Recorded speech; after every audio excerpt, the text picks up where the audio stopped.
This is TWiT. I don't know if you remember 2 years ago, Walter Wong, an Apple engineer, very proud of his Model X Tesla, loved his car.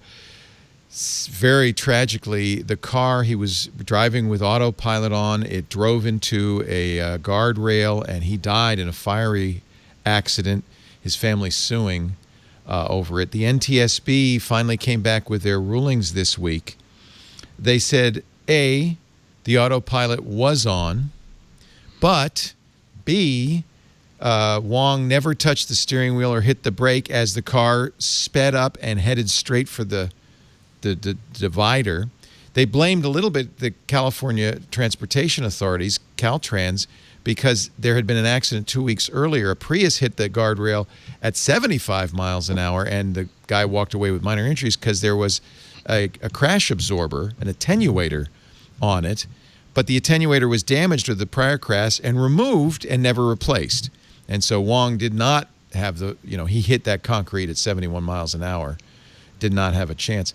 Apple was also blamed by the NTSB because the iPhone, it turned out Wong was playing a game on his iPhone.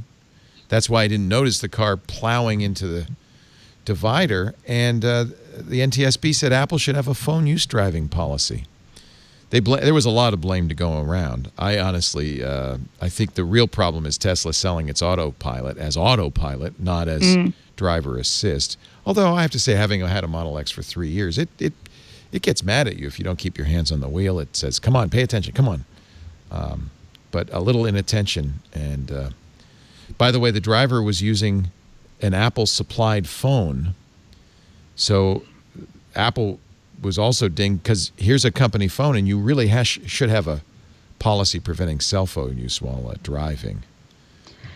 But I mean, it's hard to determine if you're the one operating the car or if someone else is. Oh, that's a good point. Right? Because I could be, because I don't drive, for instance, right? Like I don't have a driver's license, but when I use Waze, it'll come up and it'll say, oh, I see you're in a car. And then you have to tap a thing that says, I'm not the one driving. So, same thing with Pokemon Go. Exactly. So what I do is I hold it between my legs while I have the steering wheel on, and then I... No, I wouldn't do that. I'm not nuts. But you know what I mean? So that's the thing. It's like, okay, you can have that model, but if the user overrides it, like, and how do you know? Because the car doesn't have any determination if I'm sitting behind the driver's seat or if I'm sitting right next to it or if I'm in the back seat. Like, the app doesn't know. Yeah. It can determine if I'm in a moving vehicle, but it can't determine if I'm the one operating the vehicle. It is a real tragedy, and I feel bad for Wong's family. He loved his Model X. I remember how much I love my Model X. I have to say, though, I never trusted it. Lisa always said, it's right. Remember, we'd go around this one curve, and you'd say, it's heading for the divider, and I'd have to disengage. We disengaged all the time on that Autopilot. And so it is a big mistake to assume it's an Autopilot. And Tesla bears some blame for overselling that feature, I think. I think if they just use a different name, right? If they hadn't called it Autopilot, because you expect Autopilot on an airplane to actually be able to, pilot the plane without human intervention. But here, like you said, Leo, if they just called it driver assist, I think that would have been given people the right expectation. Of course, then we wouldn't have all these videos of people sleeping in their autopilot cars to entertain us on YouTube. But still, when you see the real world, real life implications of people either, failing to use the systems as they were intended, or, texting or driving distracted, it's a real shame. I mean, I honestly can't wait until I love to drive. I've always been a sports car kind of person. So I love cars, but I really, for my daily commute, cannot wait until I can just get into a car and don't have to think about it. Now, I would love to use public transportation. Unfortunately, where I live, the public transportation is kind of lackluster.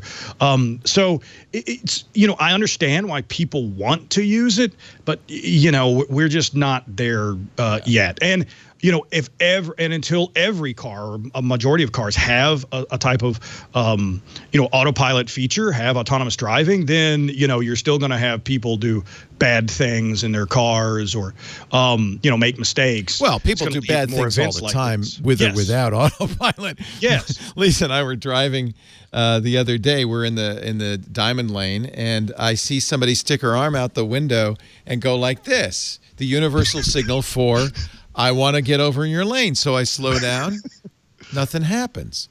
I wait. I finally give up and kind of go ahead. I look in there. It turns out she was cleaning, while driving her car, cleaning her hairbrush and putting the hair out the window. I thought she was signaling me. She's just, just cleaning her brush. That's all. So people, I mean, and that's all the time you see that. If you drive, it's terrifying out there, to be honest with you. I can't wait till we get real self-driving vehicles. But as the NTSB was at great pains to point out, that you cannot today buy a self-driving vehicle. So please, keep your hands on the wheel and your eyes on the road. You got a job.